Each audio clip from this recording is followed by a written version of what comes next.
Welcome to Section 3 of the Introduction to Linux course. In this module, we will discuss users and groups, as well as how they affect file permissions. The top-level administrator in a Linux system is called the root account. Sometimes this is also referred to as the super user. You should not log into the root user very often because the root user has too much control. It is very easy to corrupt the system because there are no restrictions on what the root user can do. In many cases, the root user may be disabled for security purposes, requiring people to log in as a regular user first before they can run root level commands. There are two types of users in a Linux system: system accounts used for administrative purposes, such as root, daemon, bin, sys, and sync. And then there are user accounts, which allow users and administrators to access the system directly. In this diagram, we are looking at the etc password file. This is an administrative level file, which should not be modified manually. There are commands that can add users to the environment, but etc password is a complete record of all the users enabled in the environment. Reading left to right, the format of an etc password file line are the username, an encrypted password, user ID, group ID, real name, home directory, and default shell. System accounts have user IDs under 1,000. User IDs of 1,000 and higher are regular users. The encrypted password is kept in another file for security reasons. As with most other operating systems, Linux operates on the idea of groups. I can allow permissions to be set at either an individual user level or a group level to affect multiple users at the same time. Similar to the etc password file, the etc group file defines which groups are available in my environment. Reading the entry left to right, the fields are group name, encrypted password if there is one, group ID, and then group members. Group members are simply listed out as a comma-separated list. If you are a privileged user, let's say that you're logging in as an administrator on a system, because we don't encourage people to log in as the root user, there has to be a way to enable non-root users to run root level commands, and that way is called sudo.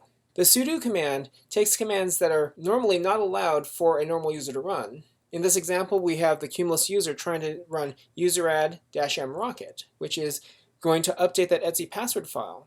This is a root level command. It can only be run by the root user. So most times this will fail for a normal user. But if this user is sudo enabled, they can issue the command sudo first, and then the command, and it'll work because the command will run as the root user. In order to grant a user sudo access, the easiest way is to add that user's name to the sudo group. In this example, the two accounts on my system which have sudo access are Cumulus and Rocket. For more specific command control, I can actually lock down an account to only be able to use certain commands instead of all commands available through sudo. There is a file called sudoers that can be modified, but this is an advanced topic and will not be covered in this course. If you wish to find out more information about the sudoers file, please reference the Cumulus Networks knowledge base on the cumulusnetworks.com website. To change the password for a user, you will use the password command, spelled PASSWD. If you run the password command as a normal user, you will be first asked to provide your current password before you're asked to provide a new password and verify it. This is to prevent users from changing other people's passwords if an account is left logged in on a terminal. If the password command is run by the root user, the usage changes just slightly. Notice that in the second example, where we say sudo password rocket, we are going to change the password for the rocket user without knowing the current password. This is because the root user on a Linux system does not have the ability to decrypt passwords. I can't go onto the system and say, what is the password for Rocket, even as the root user. All we can do is set a new password and assign that to the user. File permissions control what actions a user can take on a file, and this applies to both regular files and directories. Permissions can be viewed using the ls-l command, which gives me a long listing. In this example, there is one file in the directory called testfile.txt. The permissions show up first, followed by a link number, followed by the user, or the owner of the file, the group that has access to this file, the size in bytes, last modified date, and then the file name. In order to understand permissions, we need to break down that set of 10 characters at the front of the ls-l line. The first character is a file type. For most of the files we will deal with, you'll either see a dash for a regular file or a D for directory. The next 9 characters are permissions based on 3 user designations: user or owner, group, and anyone who's not the user or part of this group. The permissions allowed are read, write, and execute. Read means who can see the contents of the file. Write means who can change the contents of the file. And execute means who can run the file as an executable. This is important if you start writing scripts and want to be able to run it and allow other users to run it as well. Note that in the case of a directory, it is the right permission on the directory that allows you to delete files, not the permissions on the file itself. So let's take a look at some examples. Which users could take which actions on files with the following permissions? In the first example, a file marked as read, write, execute, read, write, execute, read, write, execute belonging to user cumulus and group users. In this case, any user on the system can read, write, and execute this file because we have given the same permissions to the user, the group, and others. In the second example, read, write, dash, read, dash, dash, read, dash, dash for user cumulus and group users will allow the cumulus user to read and write but not execute the file. All other users, including members of the group and any other users on the system, will be allowed read-only access. In the last example, a file marked as read-write dash, read-write dash, dash, dash, dash will be read and write accessible to both user cumulus and anyone in the group users, but all others that do not meet these two identities will be denied. Permissions are checked in a left to right first matched method. For example, if a user tries to access a file, permissions will be checked in the following order. Is the user the owner? If so, apply the user permissions. If not, go on to the next check. Is the user a member of the group?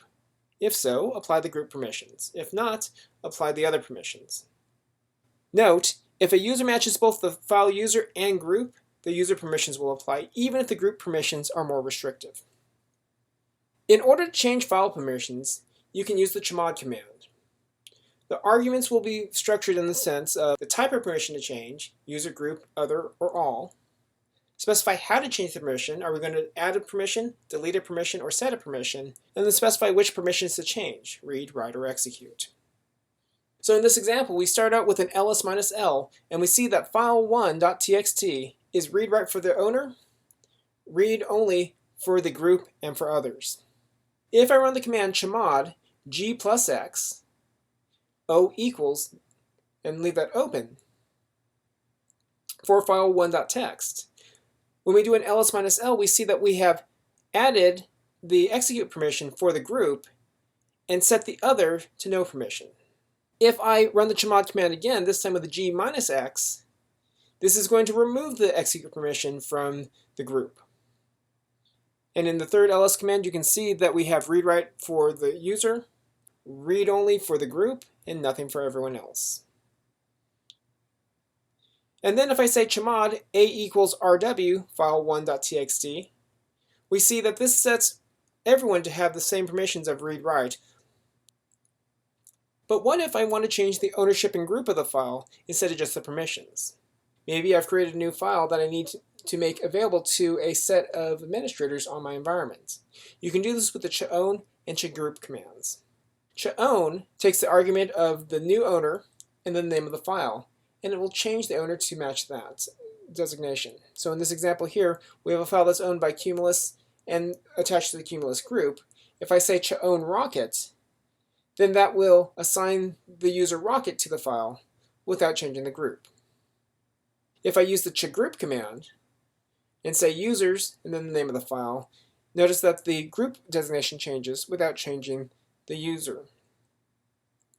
As a side note, be aware that if you're changing both the user and the group, you can do both with the chown command in a single line. You simply say sudo chown user :group and then the name of the file. You can also use the -r option to change the ownership and group on a directory as well as all of its subcomponents.